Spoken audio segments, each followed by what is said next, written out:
वासुदेवाय हरिये परमात्मने प्रणत क्लेश नाशाय गोविंदाय नमो नमः गोविंदाय नमो नमः वासुदेव सुतम देवम कैश्चानूर्मर्दनम देवकी परमानंदम कृष्ण वंदे जग श्री कृष्णा शरणौ मम श्री कृष्णा शरणौ मम श्री कृष्णा शरणौ। और भाग्यशाली कल्याणकारी मेरे देवियों, बड़भागी गीता के पैरोकार मेरे सज्जनों, धार्मिक भाइयों, आप अपने मन को अब एकाग्र कीजिएगा, पूर्णपेन एकाग्र। कल की प्रारब्ध के प्रसंग पर हमारे विचारशील भाई इसको फिर खोलकर बताने के लिए अनुरोध कर रहे हैं। सिर आंखों पर जरा एकाग्र हो जाइए। प्रारब्ध का अटल नियम। मन से जरा एक बात हमेशा के लिए कह दीजिए, जैसे हमने अपने गुरु महाराज जी के कहने पर मन को समझा दिया।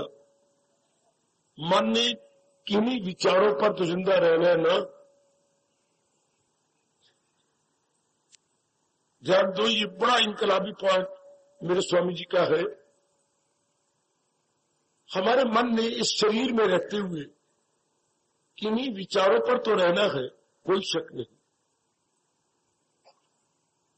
तो फिर अनुभवी के विचारों पर क्यों न रहे? जिन्होंने खुद आराम से जीवन काटा और हमें आराम से रहने की राय दी, उनके मुताबिक क्यों न रहे? हम लोग नकल करते रहे मूर्खों की। मूर्ख कौन होती है? ध्यान देना, जो भगवान से दूर हो, भगवान के ज्ञान से दूर हो, कल्याण से दूर हो, उनको हमारा धर्म मूर्ख कहता है। मैं फिर कहना चाहता हूं, मूर्ख कौन? भारतीय सभ्यता के अनुसार मूर्ख कौन? भगवान से दूर, भगवान के ज्ञान से दूर, अपने कल्याण से दूर। उनको मेरे दीजिए अपना धर्म, हिंदू धर्म, सनातन धर्म, गीता धर्म, वैदिक धर्म मूर्ख कहता है, मूढ़ कहता है। हम मूर्खता में फिर क्यों रहे? रहना तो विचारों में है ना। तो क्यों ना अपने अनुभवी महापुरुषों के या गीता जी के विचारों पर रहे। जैसे हम समझाई बैठे हैं, आप भी समझा लेना, बड़ा सुख पाओगे। खासकर मैं जवानों से कहूंगा, लंबा एक सफर आपने व्यतीत करना है। जीवन एक यात्रा है और आयु पर्यंत हमारी यात्रा चलती रहनी है। ये एक लंबी यात्रा है। अगर भगवान के ज्ञान के अनुसार काटी जाएगी, पता ही नहीं लगेगा जिंदगी कैसे सुख से गुजर गई। इसलिए मन को समझा लो कि आपने वो विचार निकाल देने गए और भगवान के विचार रखने। ये पक्का इरादा कर लो मेरी माताओं, बेटियों, बुजुर्गों और भाइयों। जैसे मैंने ये राय दी कि इन्हीं विचारों पर रहना है ना मन, जरूर, तो क्यों ना भगवान के विचार रखे गए। ध्यान देना, अभी इसी समय गुजरता जा रहा है, चौकड़ियां भरता जा रहा है समय। अभी बात को दृढ़ कर लीजिएगा कि मैं भगवान के विचारों पर जिंदा रहूंगी, मैं भगवान के विचारों पर जिंदा रहूंगा, वरना शरीर की धज्जियां उड़ा दूंगा। नहीं, मैंने जिंदा रहूंगा तो भगवान के विचारों पर। ऐसे पक्का इरादा कीजिए कि पहले पता नहीं था, मूर्खों के आधार पर रहे, उनकी नकल की। जो भगवान से दूर थे, मनमानी करने वाले, नास्तिक थे, हमने खाने पीने, लेने देने, प्रत्येक प्रकार के छोटे बड़े व्यवहार और आचार में उनकी नकल की। नहीं, आप कदापि नहीं। अब हमारे भाग जाग गए हैं। अंधेरी रात और चांदी रात में बड़ा भारी अंतर होता। अब हमें ज्ञान से भरे हुए विचार मिल रहे हैं, इसलिए अब उन विचारों को नहीं रहने देना। अब भगवान का जो कल विचार चल रहा था, जरा मैं निराले ढंग से और इसे समझाने की चेष्टा करूंगा। अब ध्यान से सुनना। भगवान जी ने अपनी सृष्टि को किन्हीं ही ध्यान से अटल नियमों के आधार पर चला रखा।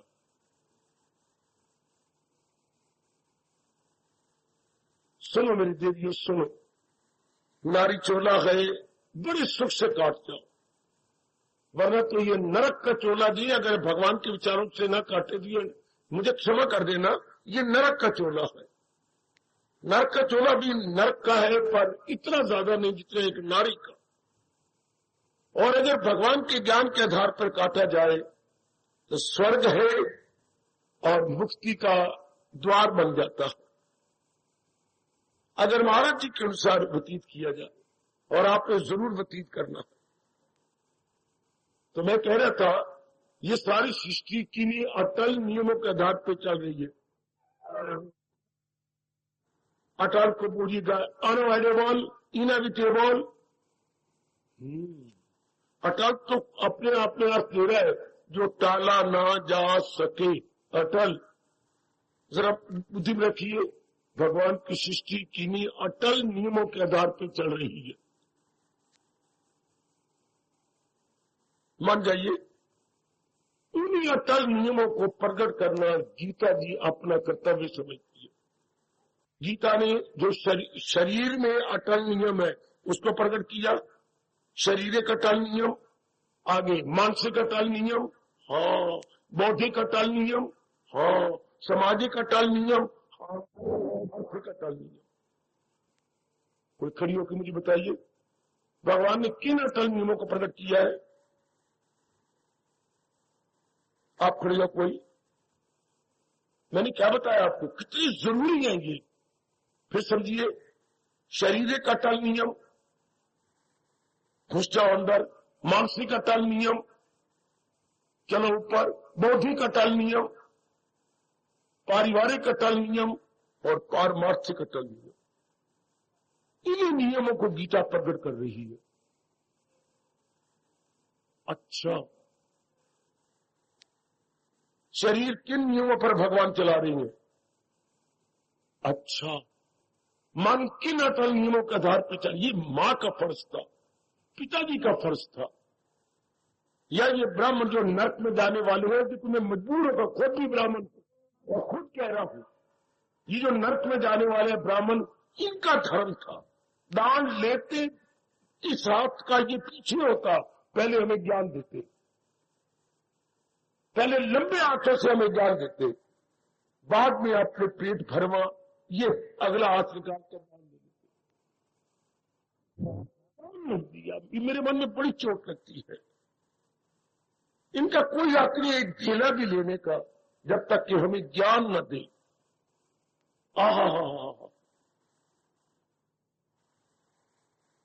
काका, हमें ये पता लगना चाहिए शुरू से, शरीर के अटल नियम क्या है जो भगवान ने बताए, मन के अटल नियम क्या है, बुद्धि के, फिर आगे परिवार के और पारमार्थिक।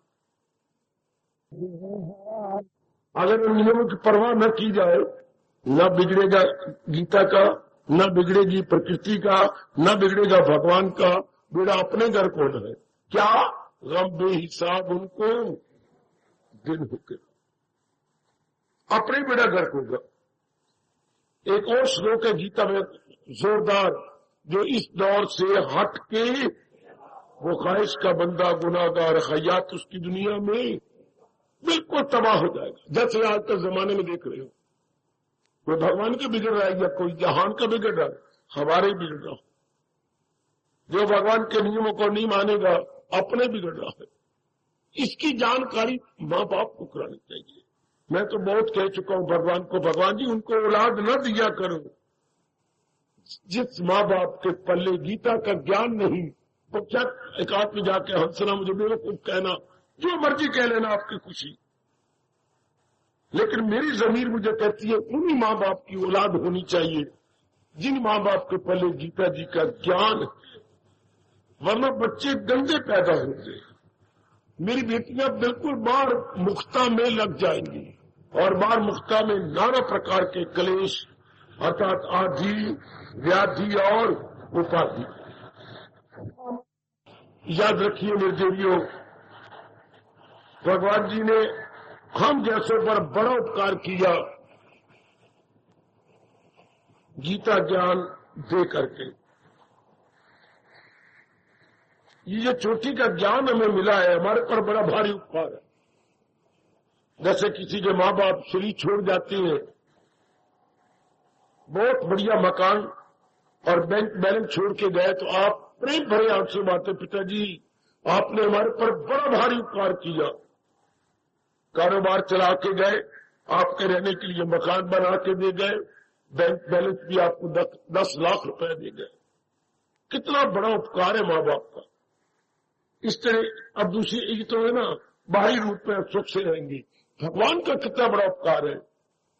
क्या हम मानसिक और बौद्धिक और पारिवारिक रूप में सुख से रहेंगे अगर इन अटल नियमों की जानकारी से हम दिन काटे। सजनों, जो मेरे पर प्रश्न किया गया वो कल का है, उनमें ये एक अटल नियम है। क्या बनाया है जो तेरी फितरत ने धर्म, कराएगी फितरत वही तुझसे। तुझे लाख रोके फरेबे ख्याल मन, करेगा तू नाचार कुंती के लाल। कोई मसीह लाख पुर नूर गए, मगर अपनी फितरत से मजबूर गए। बशर अपनी फितरत बदलता नहीं, यहां जबर से काम। इन भगवान के 2 श्लोकों में, इन 2 श्लोकों का हेडिंग आप क्या दोगे, शीर्षक क्या बिठाओगे? नीचे 2 श्लोक लिखना, ऊपर क्या शीर्षक बिठाओगे? प्रारब्ध, या अगर क्लियर करना हो तो प्रारब्ध का अटल नियम। प्रारब्ध का अटल नियम।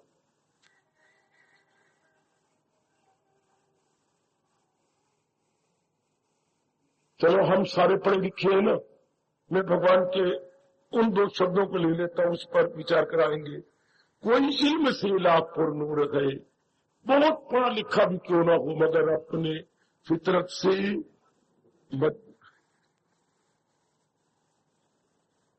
थोड़ा सा प्रकाश डालूं और फिर एक आगे रहना। भगवान ने ये शरीर बना दिया, 10 अंगों वाला, 5 कर्म इंद्रियां, 5 ज्ञान इंद्रियों वाला ये शरीर बन गया मेरे सजनों और मेरी देवियों। बन गया, जरूर बन गया। ये शरीर बन गया।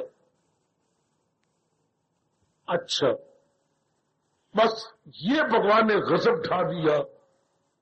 जो अंदर ये हमारी नाभि, ये नीचे नाभि जिसमें छेद है, इससे पूरे 10 उंगल ऊपर, आपके 10 उंगल, ये यूं बिठा के 5 उंगल और ये 5, ये मन का स्थान है, रेजिडेंस ऑफ माइंड, ये हमारे मन का स्थान। इतने हिस्से के अंदर जो विचार बनाए, ठीक है, भगवान अगर यही चाहते थे कि इस चलते फिरते मकान के अंदर विचार भी रहे, बड़ी अच्छी बात होती। लेकिन एक बड़ी हैरानगी की बात है, प्रश्न करने वाले मेरे भैया और मेरे सारे बुजुर्गों, मेरे जवान, मेरी माताओं, मेरी अच्छी बेटियों, विचार तो रब ने बनाए थे।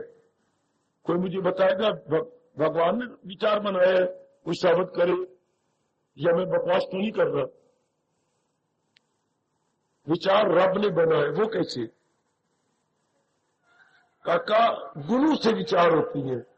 भगवान ने गुण जो बना दिए, रजोगुण, सतोगुण और आगे रजोगुण और तमोगुण। इसलिए विचार भी 3 प्रकार के होती है।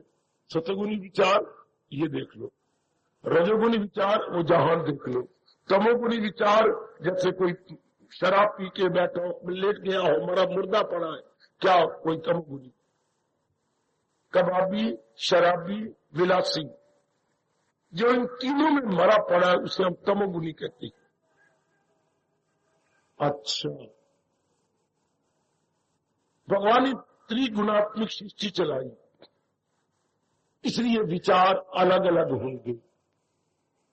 शरीर बना था, एक बकवास कर रहा हूं ना मैं, शायद मुझे भगवान क्षमा नहीं करेंगे, पर मैं क्या करूं, मैंने बड़ा समझाया अपने आप को, पर सारी बातें मान गया, ये पता नहीं क्यों नहीं मानता।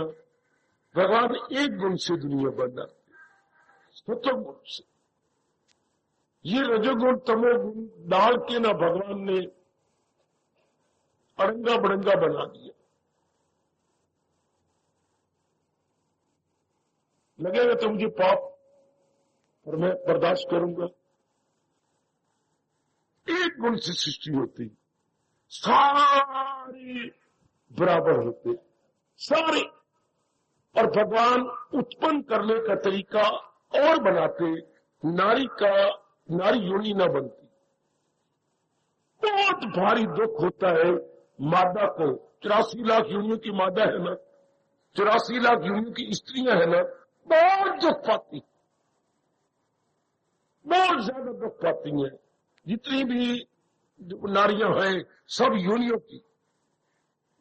भगवान पैदा करने का और तरीका बना दे, तू सर्व समर्थ है। जैसे ब्रह्मा जी ने ख्याल किया, नारद बना दिया, किसी मां के पेट से थोड़ा हुआ है। वशिष्ठ जी विचारों से पैदा हुए, इनसे बोलते हैं मान। ब्रह्मा जी के मानसिक संकल्प आया, सामने खड़े हो गए। इसी तरह भगवान संकल्प से सृष्टि बना सकते थे, सारे जीव जंतु बन जाते, नारी न बनती। और अगर भगवान चाहती है नारी बनाना, तो चोटी का ज्ञान होता आपके पल्ले, लेकिन ज्ञान होता तो आप मां न बनते। हाय रप्पा मेरे यहाँ, मां बना जाता है ममता से। बाबा, ममता और मां की राशि एक ही है ना, और मां और ममता होती है अज्ञानता से, जिसके पल्ले ज्ञान आ जाएगा। खैर, तो ये जो भगवान ने 3 प्रकार के विचार बना दिए, हाँ, इससे क्या होगा? किसी में सत्वगुण की प्रधानता, किसी में रजोगुण की प्रधानता, किसी में तमोगुण की प्रधानता। याद रखना, गुणों के आधार पर विचार आती है और गुणों के आधार पर हमारा स्वभाव बनता है। स्वभाव अंग्रेजी में नेचर कह लो, हमारा स्वभाव, हाँ, गुणों के आधार पर। तो गुण किसके आधार पर होते हैं? अब ये भी मैं शुरू से कहूं तो ये तो बड़ी लंबी चौड़ी कहानी है, बड़ी लंबी चौड़ी कहानी। अभी तो मैं बड़ा संक्षिप्त कर रहा हूं। हमारी जो मैं तो इसी जन्म को लूंगा जो पाए दुनिया में ताजा खयात, वो सब उसमें पिछले जन्म की सफा। हमने जो जन्म लिया है, ये मैं और आप जन्म लेके आए गए, हाँ, हमारे पिछले जन्म का ही संस्कार है। संस्कारों का मतलब हमने कर्म किए, हाँ, और उसका जो आफ्टर इफेक्ट है उसको हिंदू धर्म के अनुसार sanskar is equal to after effect of activities. After effect, हमने तो कर्म किए, जो उसका तात्कालिक प्रभाव पड़ता है अंतःकरण पर, उसको हम अपने हिंदू धर्म के अनुसार बोलते हैं संस्कार। जो हमने कर्म किए, अच्छा, कर्म का किन पे संस्कार नहीं पड़ता? आय हाय हाय हाय हाय, मैं नहीं कर्म कर रहा क्या? या बड़े बड़े भगवान के प्यारे नहीं कर्म कर गए? किया उन्होंने। विवेकानंद नहीं कर्म कर गया? प्रातः स्मरणीय गुरुदेव महाराज जी कर्म नहीं कर गए? कर गए। उन पर कोई संस्कार नहीं पड़ा। क्यों? जरा भर भी फल की तरफ ध्यान नहीं था, 1% भी फल की तरफ ध्यान नहीं था। उनके रज रज में ये समा गया था कि क्या क्या हो रहा है? आकाशवाणी आ रही है, तुझे काम करना है ओ मरने का। जाओ तुम जागे हो, अनेकों को जगा दो। बस इस आधार पर उन्होंने कर्म किए और हजारों को जगाए। उनके लिए फल की कोई चीज इसलिए, और कर्म करती है असर ही नहीं होता, उन पर संस्कार नहीं पड़ते।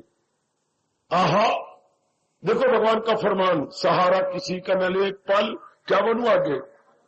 अमल बने कर्म उसका है ऐन, वो कर्म में अकर्म हो गया, कर्म में अकर्म। कर्म कर भी गया न करने के समान, कर्म कर दिया, हाथ जोड़ दिए, लो प्रभु आपने शक्ति दी।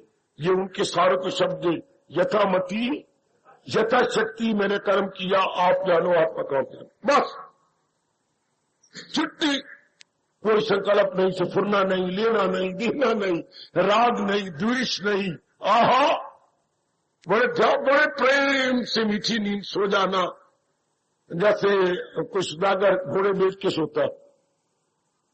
क्योंकि कर्म के साथ वो अटैच नहीं थे, भगवान ने प्रेरणा दी, उन्होंने कर्म कर दिया, आप जानो।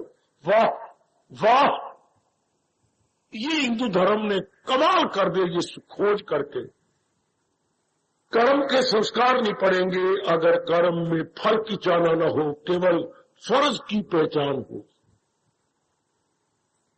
ये तो लाखों करोड़ों में कोई कोई होता है, वरना हर नर नारी शेर चिल्ली की तरह है,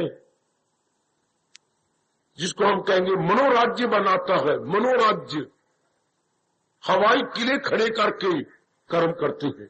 मैं पढ़ गया ना, फिर मैं इम्तिहान दूंगा, फिर मैं बैंक में लग जाऊंगा, या मैं कोई ये करूंगा। पहले शेर चिल्ली की तरह बहुत कुछ बना लेते हैं, बहुत कुछ बेटे पहले ही बना लेते हैं, मनोराज्य बोलते ही से। लेकिन जो पहुंच जाती है उनका तो कहना ही क्या, वो नहीं, वो सिर्फ अपने कर्तव्य की पहचान करते हैं।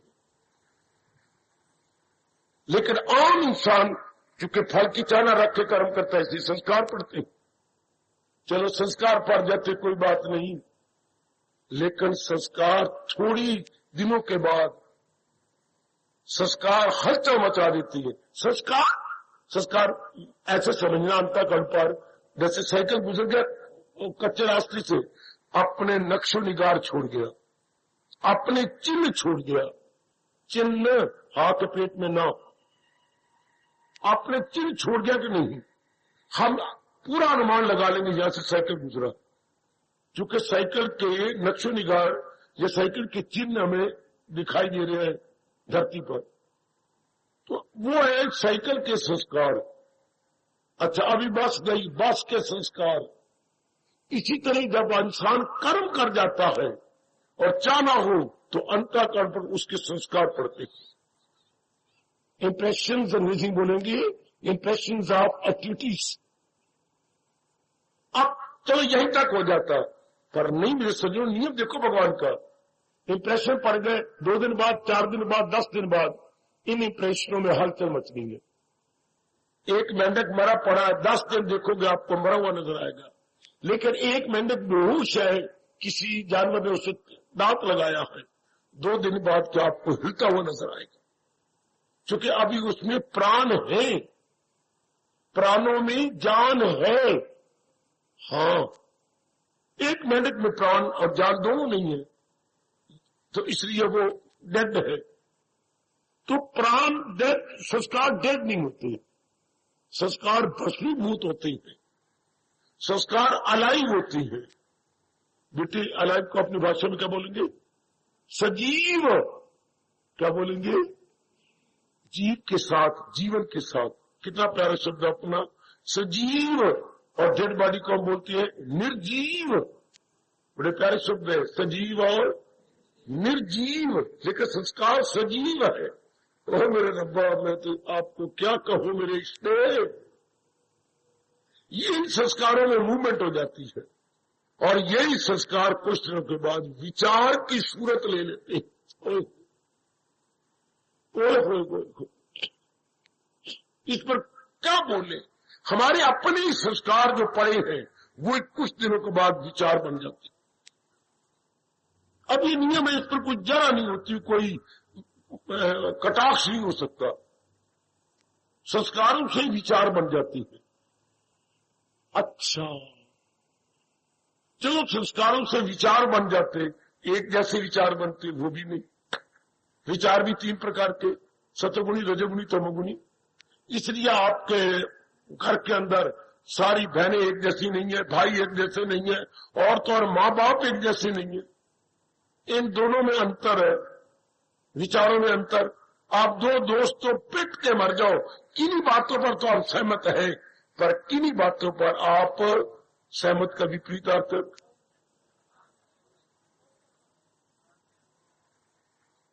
सहमत नहीं है, इसका विपरीत अर्थ क्या है?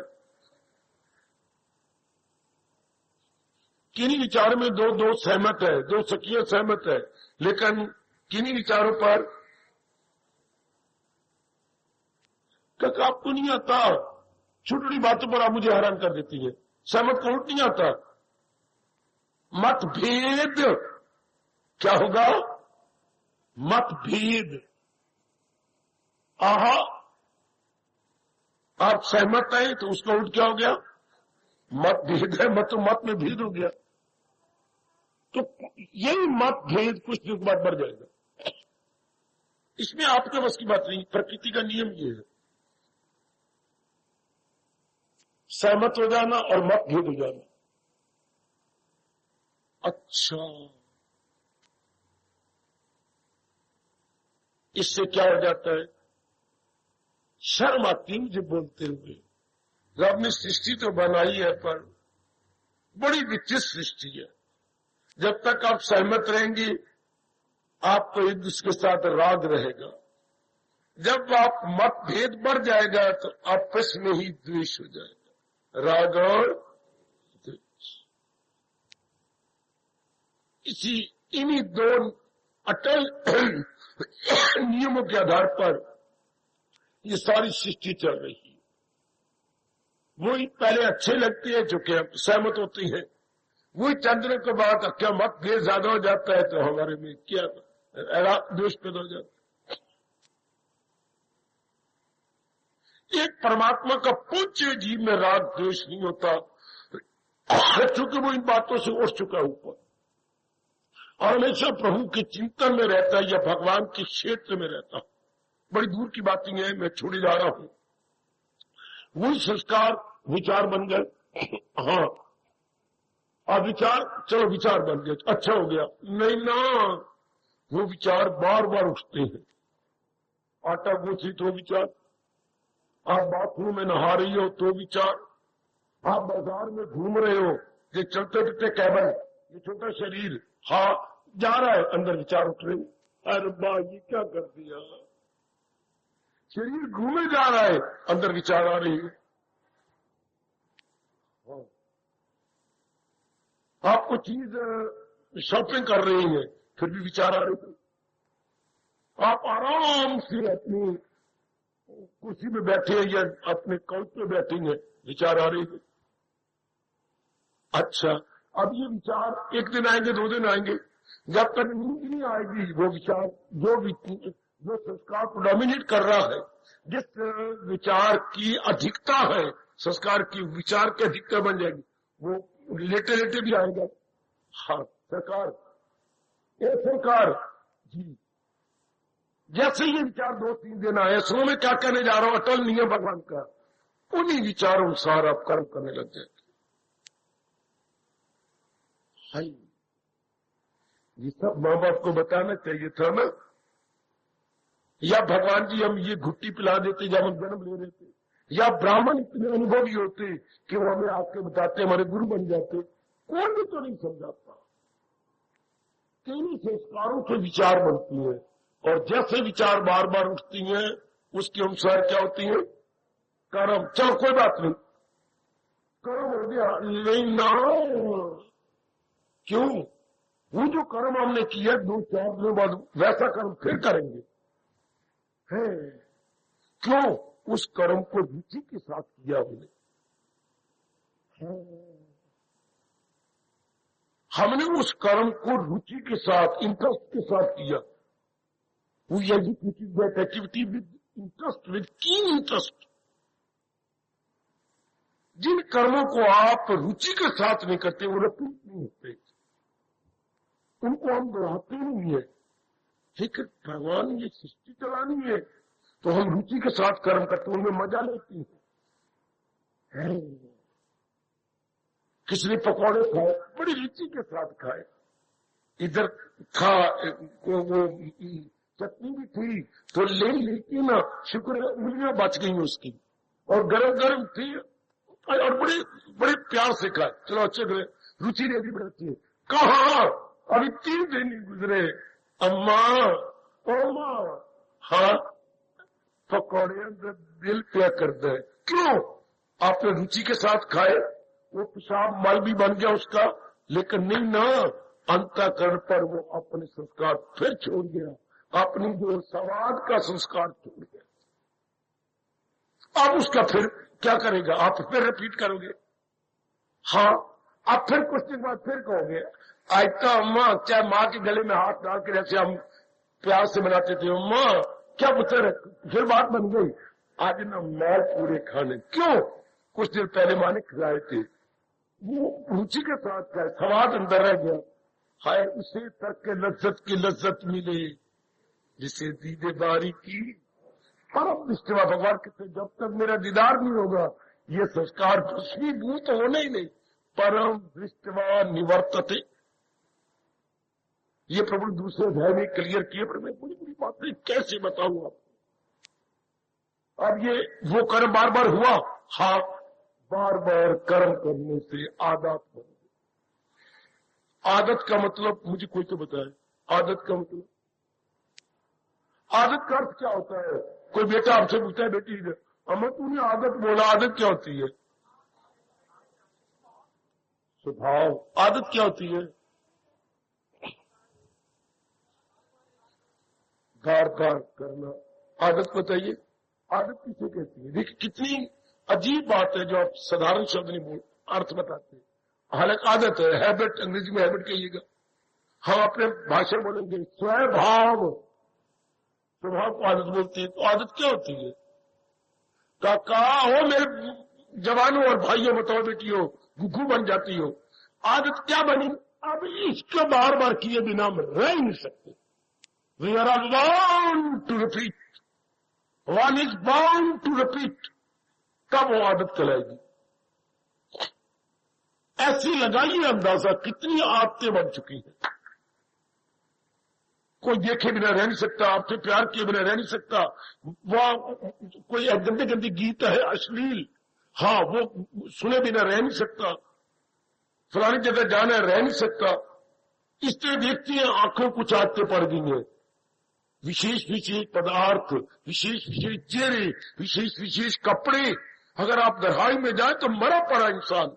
फिर इधर कानून कुछ आदत बन गई है सुनने की, कुछ सुनने की आदत बन गई है, हाँ कुछ खाने पीने की आदत बन गई है, कुछ लेने देने की आदत बन गई है, कुछ इस तरह बाकी अंगों की आदतें बन गई हैं, पैरों की आदत बन गई है, कोई कोई कोई कोई कोई कोई ये कितनी आदत बन गई।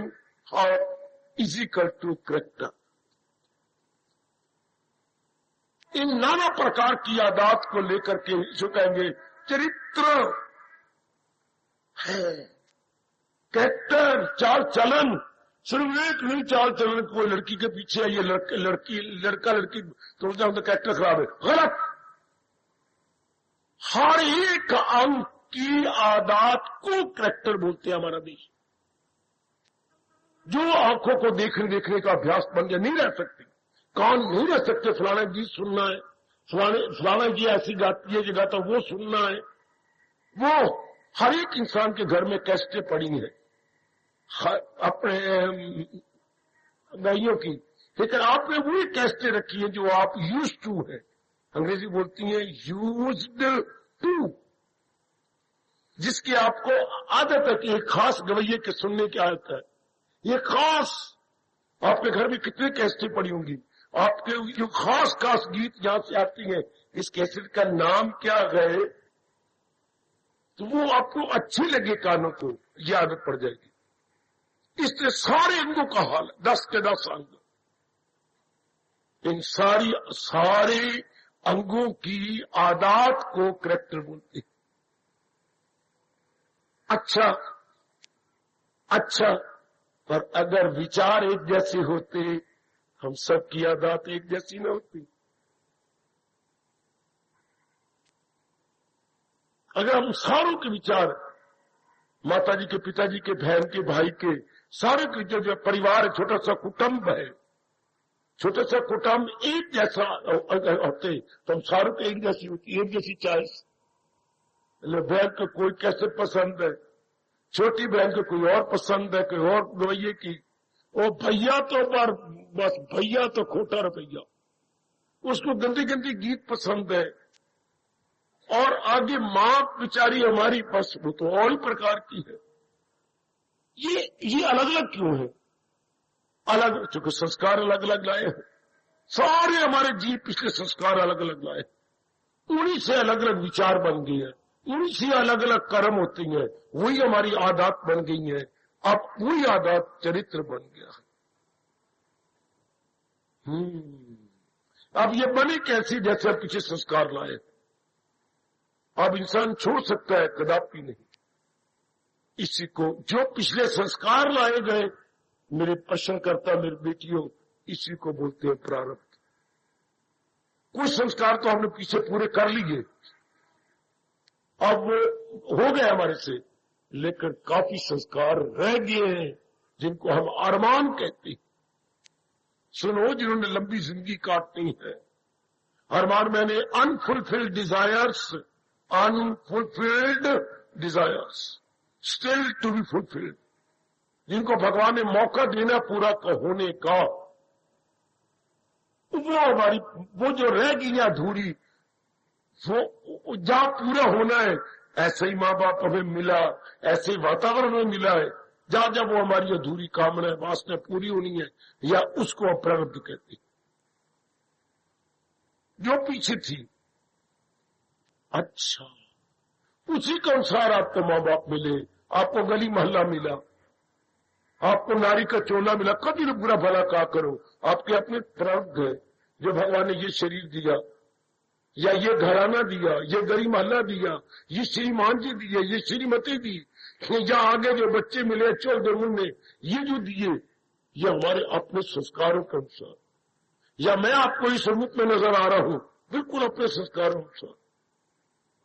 पिछले जन्म के जो हम संस्कार लेके आए, पाए जो दुनिया में ताजा हयात, तो सब उसमें पिछले सबका मश्क के जोर से वो मकसूद की सिम्मत छठा अध्याय, वो आगे निकलता जाएगा जैसे वो संस्कार कहलाया। यही प्रारब्ध है हमारी। अब ये अटल है, भगवान ने ऐसे वातावरण में दिया, आपको उत्पन्न किया जहां ये जरूर पूरे होंगे, शरीर छूटेगा नहीं। क्यों? उन्हीं संस्कारों के अनुसार मेरे प्रभु के अटल नियम ने आपको आयु दी है। वाह वाह, उसी अटल नियम के आधार पर आपको आयु दी गई है, जैसे आपके संस्कार है।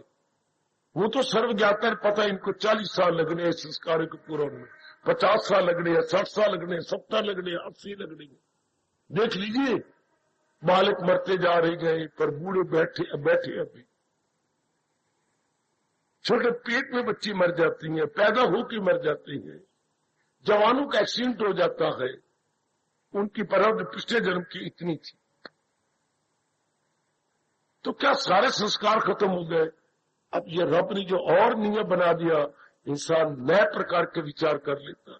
नए ना बनते ना, फिर तो इंसान मुक्त हो जाता, मरता तो मर जाता हमेशा। संस्कार क्योंकि पहले मरना नहीं, जब तक संस्कार ना खत्म हो।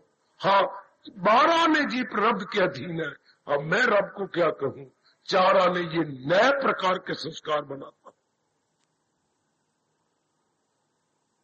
जिससे हम बोलते हैं प्रियमान कर्म। प्रारब्ध कर्म तो तब तो आयु रहेगी, लेकिन ये प्रियमान कर बैठता है। ये प्रियमान ना होते अगर पूर्ण प्रेम भगवान के प्यारे बन जाते। भगवान के प्यारे का पहला लक्षण क्या है? तुझे काम करना है उम्र देकार, नहीं उसके फल पर तुझे। केवल हम अपने कर्तव्य कर्म करते, हाँ फल पर प्रभु आप ताकत दे रही है। मैं एक स्टूडेंट पढ़ता जितना उसका बढ़ सकता है, लेकिन ये ना कहना मेरे 80% नंबर आए, ये ना सोचता। पढ़े जा रहा है, आपकी तरफ से पूरी मेहनत कर रहा है, आगे जो इच्छा नंदलाल की। हर एक का तकिया कलाम ये होता, बिजनेसमैन खूब मेहनत मारता, आगे जो मेरे भगवान दे दे, लाख दे कख दे, ठीक। अंतःकरण पर कोई संस्कार न पड़ते हर इंसान मुक्त हो जाता। अगर नए संस्कार न पड़े तो, अगर नए ना पड़े तो, लेकिन हम तो शेष चिड़ियों की सारे मैल खड़े करते। आयु तो वो जो प्रारब्ध है वो तो जरूर पूरी होगी, उतनी आयु लिखवा के लाए। भगवान ने वैसा वातावरण भी आपको दिया है, जिस वातावरण में आपके वो संस्कार पूरे होने हैं, वैसे ही घराना दिया, चोला आपको वैसे दिया। जब एक कोई भी जीव, जैसे आप में से कोई गलती कर रहा हो, बहुत ज्यादा नारी से प्यार करती है, बहुत ज्यादा, तो परमात्मा की कसम जरूर नारी का चोला आपको मिलेगा। लगाई थी लौ जिससे, और अगर आप बहुत ज्यादा किसी नर से प्यार करती रही है, बहुत ज्यादा नर से, ये नारी का चोला। अब तो ये थूक लगा के ना, ये कानों को लगा के तोबा कर जाओ कि सिवाय भगवान के मैंने किसी का चिंतन नहीं करना। इन शब्दों को 4 चांद नहीं 8 चांद लगा दो। क्या सदा मेरा पेग हो, तेरी चोटी का जोर मार लो, रो लो, थप्पड़ मार लो अपने गालों पर, अच्छी तरह पहले पानी लगा के फिर मारो थप्पड़ जोर का, कि सिवाय भगवान के पूरी चिंतन करना। ये सच्चाई है जो मेरे रब ने मुझे अनुभव करवाई। कुछ नहीं और किसी का चिंतन करना। अगर कोई रूप आपको बार बार नजर आ रहा है, आप अपने साथ वैर कमाते हैं। प्रारब्ध ये कहती है आगे नई प्रारब्ध ना बनाओ, जो पुरानी प्रारब्ध है उसी को कंज्यूम करके हम चले जाए, नए खाते ना खोले, पुराना जो उधार है वो उधार के चले जाए, पर नई उधार नहीं डालनी, नहीं डालनी, नई लेजर नहीं खोलनी। एक एक मेरा बच्चा ध्यान से, जितनी मैंने भगवान ने जो मुझे बख्शा है, अनुभव करवाया, मेरे से एक एक ले लो, जब तक आप इस शरीर को शमशान में जाके सहारते नहीं, तब तक हिंदू धर्म का जो ज्ञान है मेरे से ले लो, ले लो, ले लो, ले लो। बड़ी खुशी से मैं देने को तैयार हूं। ये बिल्कुल सच्चाई की बात थी जो मैं आपसे प्रकट कर रहा हूं, कि वो जिसका बार बार धन का बार बार चिंतन होगा, अगला जन्म जरूर धक्के खाओगे। ऐसे घराने में जाओगे तो दिन रात आपको मरना पड़ेगा। धन तो मिलेगा, सुख नहीं मिलेगा, क्योंकि धन बिना मेहनत किए आता नहीं। आपके महापुरुष कहेंगे क्या क्या क्या क्या क्या, आए है बिना डुलाए ना मिले जू पंखे की पौन। जैसे कि पंखे को बार बार हिलाया ना जाए तो हवा नहीं आती, इस तरह दिन रात मरा ना जाए तो लक्ष्मी नहीं आती। बिना डुलाए ना मिले जू पंखे की पौन, मैंने वायु, पंखे मैंने पक्खा, जैसे बिना डुलाए बिना हिलाए हिलाए, ये बार बार कर रहे हो, एक कमलो एक कमली ये कर रही ना, हिला रही, तो अब हवा आ रही है ना, तो जो दौलत की काम में लेके मर गया, मैं लाखोंपति हो जाऊं, अगले जन्म में बहुत मरेगा। जैसे पंखे को मिलाई जब बुद्धि को हिलाएगा, तन को हिलाएगा, उधर जाओ फॉरेन कंट्री में जाओ, उधर जाओ, ये बिजनेस खोल, फैक्ट्री बना, ये कर, हाय लाखों में धन तो आएगा, सुख नहीं आएगा। टट्टू की तरह, गधे की तरह मिन्नत मारनी पड़ेगी। हाय क्या इसलिए या कोई और ख्वाहिश कर ली संसार संबंधी, मरेगा बुरी तरह। इसलिए परमात्मा ने एक बात हम सबको कही, सदा मेरा पेग हो, ध्यान में भगवान जी हो जा। वो प्रारब्ध खत्म करके जाए, नहीं ना प्रारब्ध बनाए।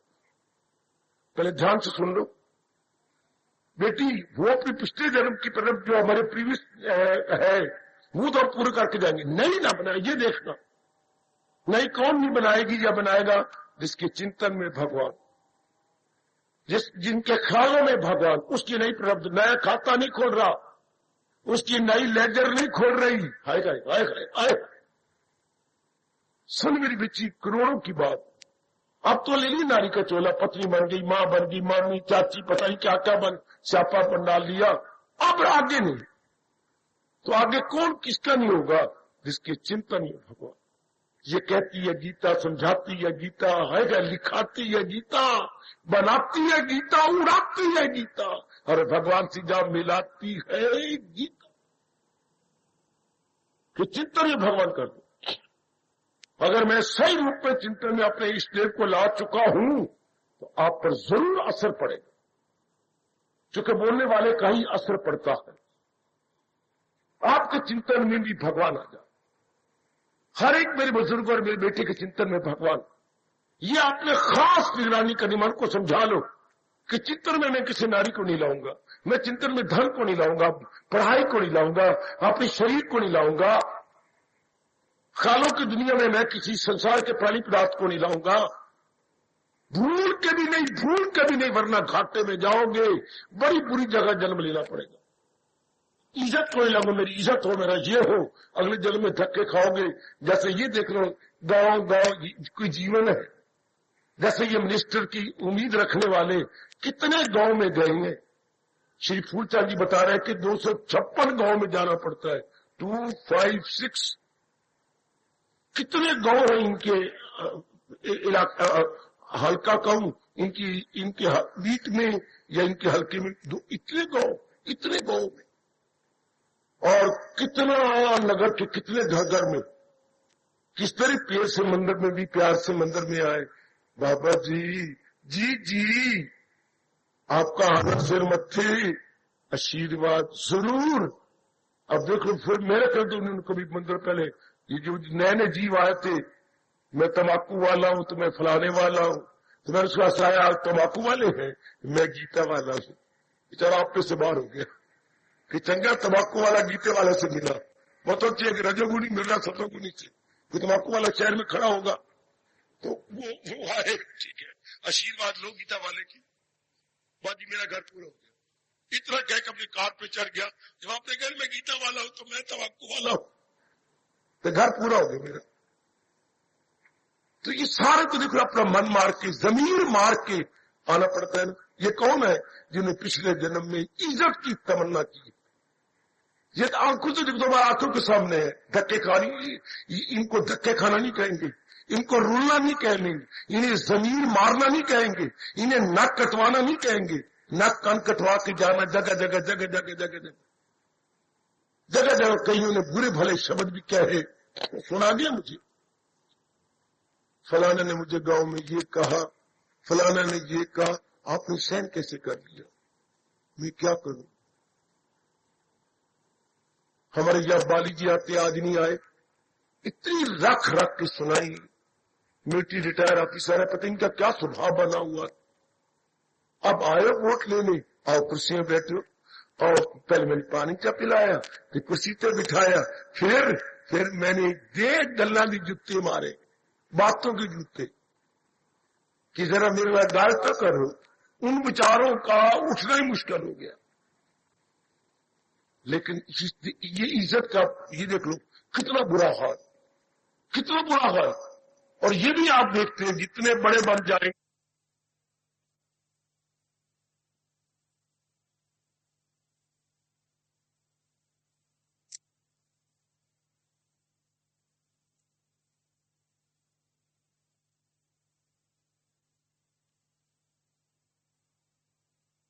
रोना पड़ता है कीर्ति के लिए।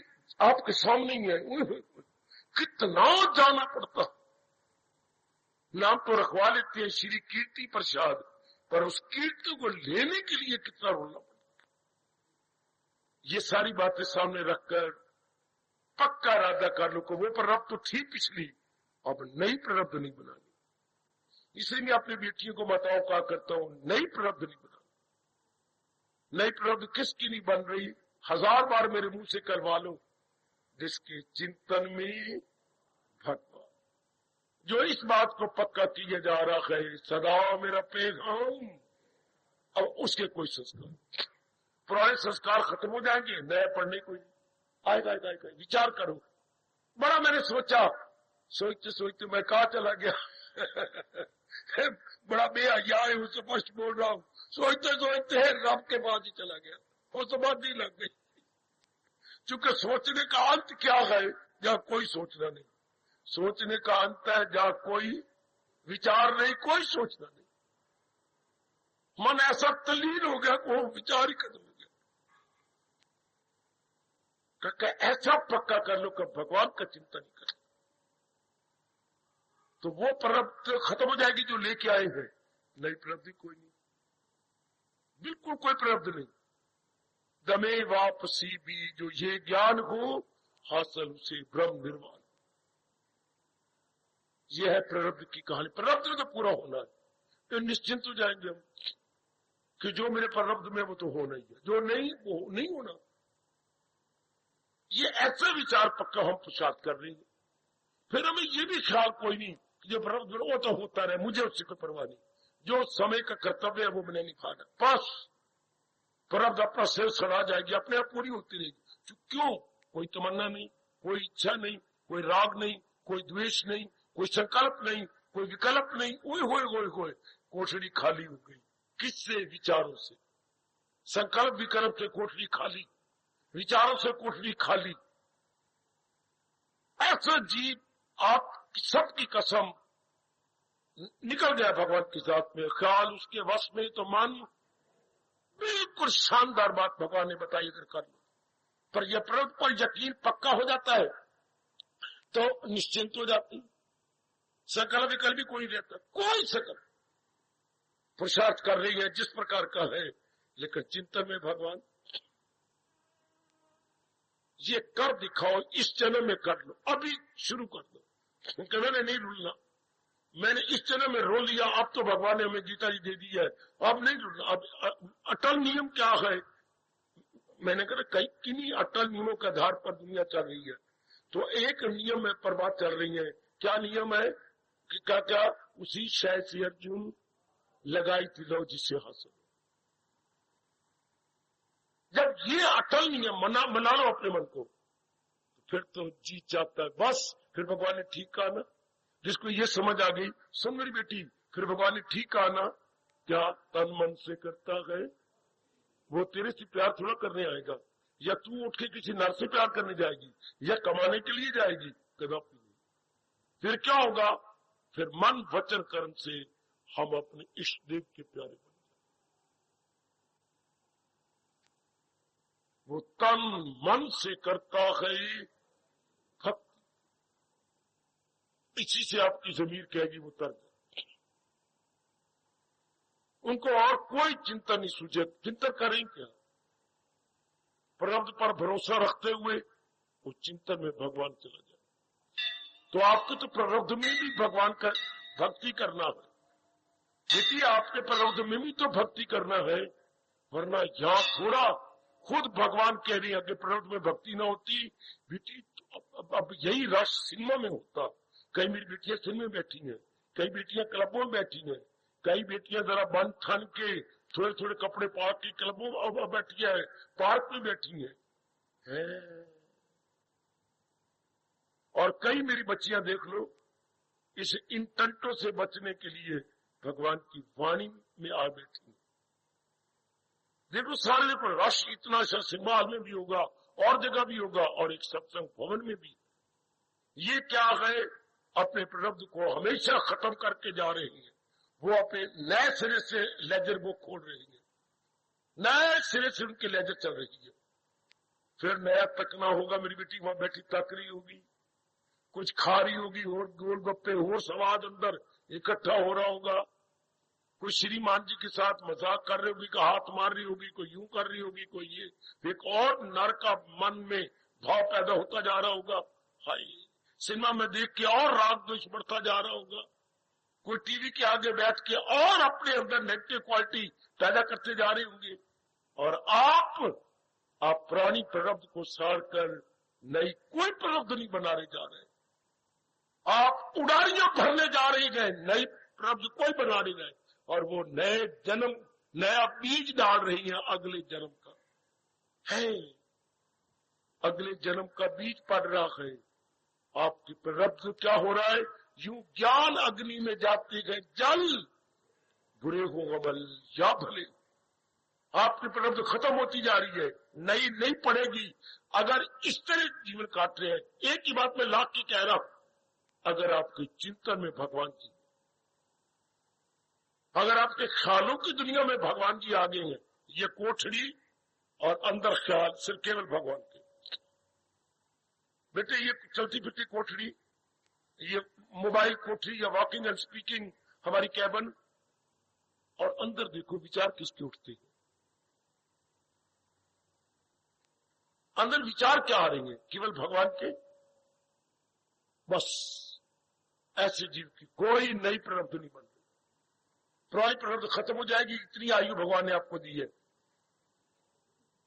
जी, हमेशा निश्चिंत रहेगा, न मौत का डर, न कोई धन का डर, न किसी का डर नहीं।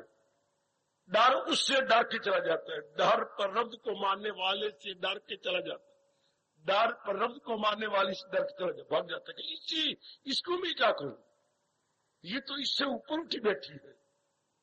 तो जीव गया हमेशा के लिए भगवान के साथ में।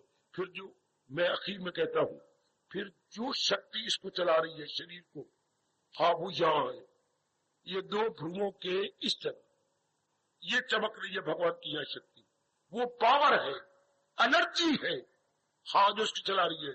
तो सर्वव्यापी वो भगवान की एनर्जी जा रही है, उसी का ही अंश है ये, तो ये उसमें समा गया, मुक्त हो गया जी, उसी का रिफ्लेक्शन है और उसी में समा गया। नहीं तो अगर बेवकूफ बनते तो ये अंदर का सूक्ष्म शरीर पावर लेके आपके गर्भ में जाती, अब जन्म मरण होता, कुछ अरमान होते, कोई कामना होती, कोई इच्छा होती, फिर आपके पेट में। वरना क्या हो गया, कहीं नहीं जाना, नूर नूर में समा गया, ज्योति ज्योति में समा गया। ऐसी राज की बातों पर गहराई में उतरा करो। क्या आप ऐसी मार्ग पे जा रहे हैं ना? गीता हमें वहीं ले जाना चाहती है, पहुंचकर जहां से न लौटे कोई, नई प्रारब्ध न बनी।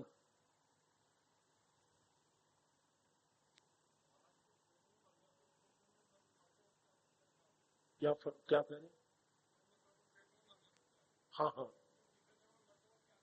सुनिए, जो अभी पैदा ही नहीं हुआ अंदर मर गया, उसने कुछ माँ का दुख देना था। शास्त्री बताता है माँ के साथ उसका विशेष संबंध था।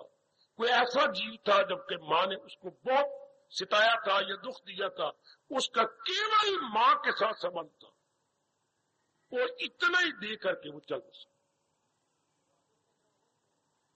जरूर होगा, उसका सिर्फ वो प्रारब्ध खत्म हुआ है उस शरीर के साथ, वो मुक्त नहीं हो सकता जब तक के अभ्यास न करे, जुटे नहीं। यूं तो अंदर ही मर गया, फिर तो यूं तो अनेकों को मारते जा रहे हैं इंसान, ऐसा नहीं होता जब तक जीव बिल्कुल ना मुक्त होता, अभ्यास न करे, इससे पहले ऐसा नहीं होता। जीव अभ्यास करके ही जाएगा, जैसे अब हम कर रहे हैं, इस तरह मुक्ति होती है। जैसे आप जुट रही और संस्कारों को, पुराने संस्कारों को खत्म करते जा रहे और नए देख रहे, सारी बातें छोड़ दो, मैं कह रहा हूं मेरी मान लो, नया संस्कार न पड़े, और नहीं पड़ेगा यदि हमारे चलते फिरते भगवान का चिंतन होगा। मैं अच्छी तरह देखे बैठा हूं अपने अंतःकरण को, इसलिए पुरजोर शब्दों में कह रहा हूं, बिल्कुल शांत मन, आनंद। पुराने संस्कार हम भोग लेंगे, जिसको प्रारब्ध कहेंगे।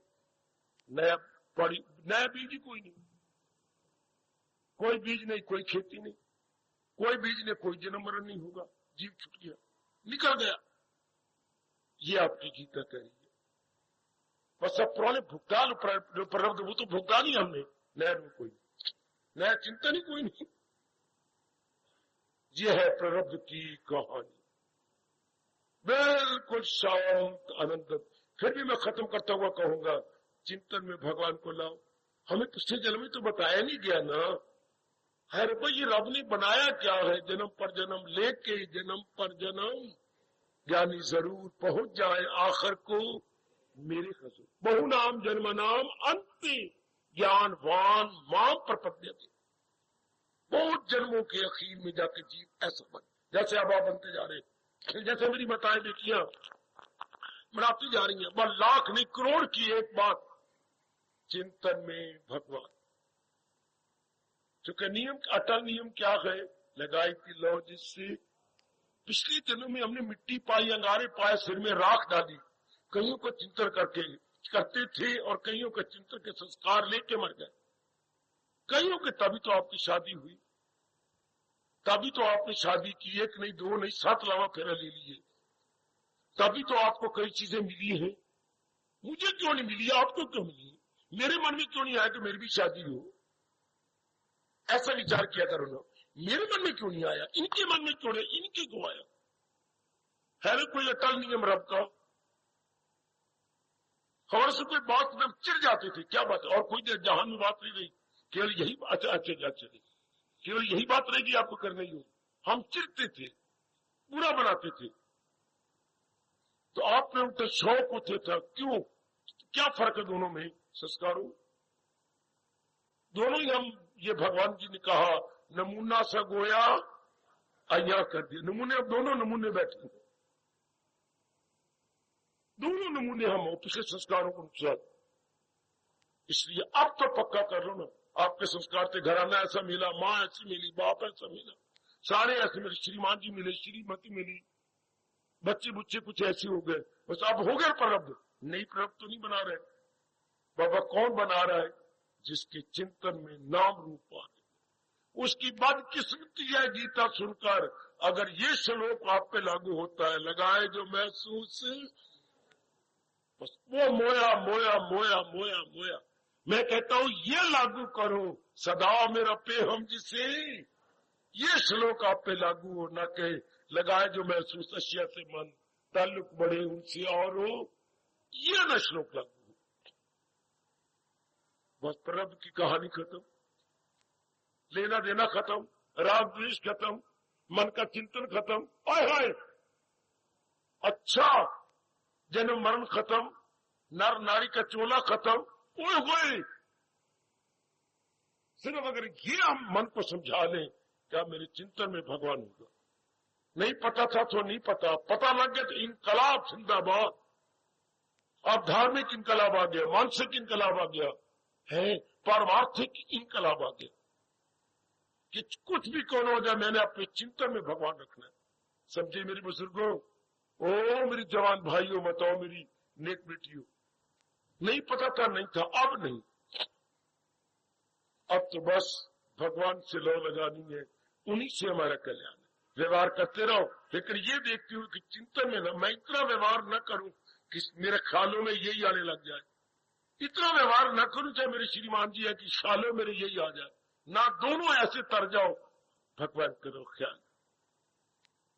पहले तो हम किस्सा खत्म कर ही रहेंगे, नई कहानी शुरू करनी। दो दोस्तों तो इतने ना प्यार करो कि आप वो घर गया, आप उसको ख्यालों में कर रहे हो, ये अपने साथ वैर न कमाना। वरना भगवान ने ये स्पष्ट कहा जो संसार के विचारों को नहीं उड़ा रहा, हाँ वो दुश्मन है अपने लिए। छठे अध्याय भगवान ने स्पष्ट किया, वो अपने साथ वैर कमाता, वो अपने साथ वैर कमा रही है जिसके ख्यालों में दुनिया के विचार आ रहे। आहा, और जिसने ख्यालों को जीत लिया, तो भगवान ने क्या कहा, वो अपना मित्र है, जिसे काबू है नफ्स पर, हाँ वो अपना मित्र है, जिससे ख्यालों पर हावी कर। नहीं मैंने करना ही, मनो ख्याल ही करने हैं तो बस भगवान का ख्याल करना है, ये विचार ही करने तो भगवान का विचार करेंगे। अब दुनिया के साथ व्यवहार करेंगे, विचार नहीं करेंगे, और व्यवहार भी हमारा कम हो जाएगा। तर जाओगे नेक जीवो, गीता सुनने का ठोस लाभ हो जाएगा। प्रभु की कहानी हमेशा के लिए खत्म करके हम चले जाएंगे, सदा के लिए समाप्त हो जाएगी। मुझे पूरी उम्मीद है मेरे प्रभु जी जिन्होंने ये सारा वातावरण आप कुछ एक नेक जीवों के लिए तैयार किया है, वो आपको ये शक्ति जरूर देंगे कि आपके चिंतन में भगवान जी रहे। मेरी माताओं बेटियों के चिंतन में, ख्यालों में भगवान जी, यही मार्ग हमें पता नहीं था कि हम ख्यालों में धन का, औरत का, पढ़ाई का, इज्जत का, बड़े बड़े रुतबों का, ये नहीं नहीं नहीं नहीं, ये सब गंदगी हटा देनी है। देखिए भगवान ने कितने वचन दिए हैं, क्या मैं उन्हें तार दूंगा, मैं उन्हें अपनी जात में ले आऊंगा, मैं उन्हें डूबने नहीं दूंगा। किनको? दिल अपना जो मुझ में, मुझी से निजात अपनी बात। ये 12वें अध्याय में कितना भगवान ने आपके लिए वचन दिया कि जो अपने ख्याल मेरे में लगा देंगे वो तो निकल, वो मेरी जात में समा दे। लगाओ एड़ी चुट्टी का जोर, लो मुझसे शुद्ध मन से शुभ भावनाएं, और भगवान से दिव्य शक्ति मांग लो, और ख्यालों में भगवान जी ले आओ। बस लाख की एक बात, विचारों में भगवान जी हो जाए। जैसे आपके बैठे हुए को चाहे भगवान कुछ भी मुझसे काम करवा ले, ख्यालों में तो प्रभु चिंतन हो, प्रभु का चिंतन महाराज जी का हो रहा। मैं इधर विचार भी प्रकट कर रहा हूं, मैं देख रहा हूं अपनी दशा, इधर गीता जी की ख्याल भी दे रहा हूं। अंदर से मन गिरा पड़ा है इस देव के चरणों में। मैं कैसे आपको बताऊं कि ख्यालों में भगवान कैसे आते हैं, कैसे मन के अंदर सफरना हुआ पड़ा भगवान का। इधर बोल भी रहा हूं, समझा भी रहा हूं, चारों तरफ दृष्टांत दे के भी कह रहा हूं, लेकिन मन बेचारा गिर गया। मन में ये भाव पक्का हो गया, तन काम में मन रही ध्यान। हो गया बेटा पार, आज जाके फिर विचार करो, जो मेरी बेटी जो कुछ करना धरना कर लो, लेकिन फिर आज सोने से पहले बैठ जाना, मेरी चौकड़ी मार के, और देखना ये अवस्था बन रही है कि मेरे विचारों में भगवान जी आ चुके हैं। मैं इधर के विचार तो नहीं करती ना, जो जिससे का समय का काम है कर लिया बात। उसके बाद न लड़के को स्कूल छोड़ा है, अब ये नहीं पढ़ रहा होगा क्या, ये बताया नहीं किसी ने, इस तरह नहीं करना। कहीं निकल तो नहीं आया होगा, कहीं आया, कहीं स्कूल से बाहर तो नहीं आ जाएगा, बाहर कहीं रोल तो नहीं जाएगा। बस फिर तुम वही, फिर अगले जन्म में फिर कुछ न कोई गड़बड़ मचेगी। और जो छोड़ आई, चल मैं अपना कर्तव्य पूरा कर रहा हूं, ठीक है। ऐसे जीव जिनके मन में भगवान और कोई चिंता नहीं, कोई बेचैनी नहीं, कोई बेकरारी नहीं, उनकी भक्ति रात दुगनी, दिन दुगनी रात चौगुनी हो जाए। फिर क्या के खामोश हो जाऊं, जिस तरह मर्जी है करो, जो मर्जी करो, लेकिन ख्यालों में बोलो आप भगवान जी, विचारों में, ख्यालों में, विचारों में भगवान। ये किन प्रकार इस नियम को पक्का करो कि मेरे ख्यालों में भगवान जी आ जाए, मेरे अंदर की इस कोठरी के अंदर जो विचार है उसमें केवल भगवान जी आ जाए। मेरा सुनाना सफल, आपका सुनना सफल, गीता आपका पढ़ना सफल, इस स्थान में आकर श्रद्धा दिखाना बिल्कुल सफल। और मेरे मालिक बड़े प्रसन्न होते हैं जिनके ख्यालों में भगवान जी। उधर देखो रामायण में कितने सुनहरे शब्दों में गोसाई जी ने ये चपाई दी है, चपाई नहीं दोहा दिया है, जो है जाको भाविता ऐवे मुंह तो बोली न जा मादी दिए, इसको मैंने रख ले। कितना ये लोकप्रिय दोहा है, जो है जाको भाविता सोता ही के, जल में बसे कौंदनी, जल में तो है कमल का फूल, और चंदा बसी आकाश। कितना दूर चंदा होता है, इनकी आपस में किसकी, कौंदनी स्त्रीलिंग है, चंदा पुलिंग है, आपस में लावतें चलती है इनकी, पता है आपको, इनके आपस में बड़े प्रेम के पत्र चलती हैं। अच्छा देख लीजिए, जल में बसे कौंदनी, चंदा बसे, पर जो है जाको भाविता, ये असल सोता ही। हम अपने और ख्यालों में कौन, जो हमें अच्छा लगता है उन तो ख्यालों में आएगा। अब कौंदनी को चंद्रमा अच्छा लगता है, गोसाई जी ने कमाल कर दिया। और आगे सिद्धांत, यूनिवर्सल सिद्धांत, सार्वभौमिक सिद्धांत बता दिया, जो है जाको भाविता सोता ही के पास। अब तो हमने महाराज जी में समा जाना है, तो ख्यालों में भगवान जी, भगवान करे ऐसा ही होगा। तो रब की कहानी आप खत्म करके जाएंगे और मालिक की जात को करेंगे। हार्दिक